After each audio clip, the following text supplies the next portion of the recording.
రాష్ట్ర ప్రభుత్వం ప్రతిష్టాత్మకంగా నిర్వహిస్తున్న కంటి వెలుగు కార్యక్రమాన్ని ప్రజలు సద్వినియోగం చేసుకోవాలని మేడ్చల్ జిల్లా ఫిర్యాదిగూడ మున్సిపల్ కార్పొరేషన్ 13వ డివిజన్ కార్పొరేటర్ తూముకుంట్ల ప్రసన్నలక్ష్మి శ్రీధర్ రెడ్డి కోరారు. రెండవ విడత కంటి వెలుగు కార్యక్రమాన్ని మేయర్ జక్కా వెంకటరెడ్డి, కమిషనర్ వంశీకృష్ణ ప్రారంభించారు. ఈ సందర్భంగా కార్పొరేటర్ మాట్లాడుతూ 5 రోజుల పాటు జరిగే ఉచిత కంటి పరీక్ష శిబిరంలో పరీక్షలు నిర్వహించుకోవాలని డివిజన్ ప్రజలకు విజ్ఞప్తి చేశారు. ఈ కార్యక్రమంలో డివిజన్ నాయకులు, ప్రజలు అధిక సంఖ్యలో పాల్గొన్నారు.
ఈరోజు మన తెలంగాణ గవర్నమెంట్ ప్రతిష్టాత్మకంగా చేపట్టిన రెండో విడత కంటి వెలుగు ప్రోగ్రామ్ని ఈరోజు మన ఫిర్యాదిగూడలోని 13వ వార్డులో ఈరోజు ప్రారంభించడం జరిగింది.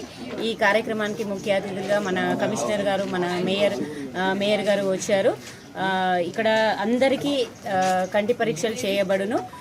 ఇలాంటి అవకాశాన్ని అందరూ సద్వినియోగం చేయాలని నేను కోరుకుంటున్నాను. ఇది మన గవర్నమెంట్ మనకు ఉచితంగా కల్పిస్తున్న కంటి పరీక్షలు చేయబడి ఇక్కడ ఉచితంగా కంటి పరీక్షలు చేయబడుతుంది. దానికి సంబంధించిన మెడిసిన్స్ అవి ఇవ్వబడుతుంది. సో అందరు ప్రజలు దీన్ని సద్వినియోగం చేసుకొని ప్రాబ్లం ఉన్న వాళ్ళందరూ కంటి పరీక్షలు చేయించుకోగలరని కోరుతున్నాను. Thank you.